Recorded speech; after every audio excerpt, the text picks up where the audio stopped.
August আজকের দিনে 1947 সালে ভারতবর্ষ স্বাধীনতা লাভ করে।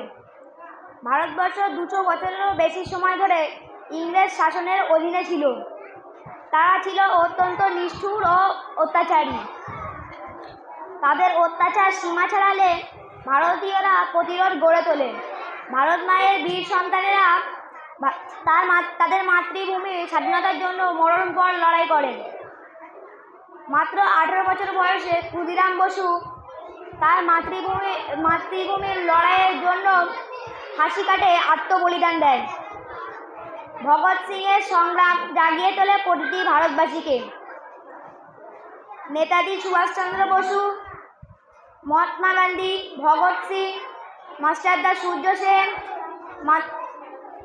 মাতঙ্গিনী হাজরা, প্রতিরতা ওয়াদ্দেদারদের মতো বিপ্লবীদের অনুপ্রেরণায় অগণিত ভারতবাসী অংশগ্রহণ করেন তাদের ভারতীয় স্বাধীনতার সংগ্রামে।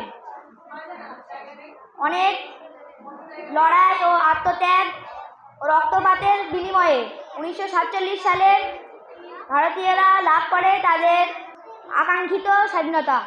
এই দিন আমরা জাতীয় পতাকা উত্তোলন করি এবং আমাদের জাতীয় সঙ্গীত জনগণ মন এই গানটি গাই।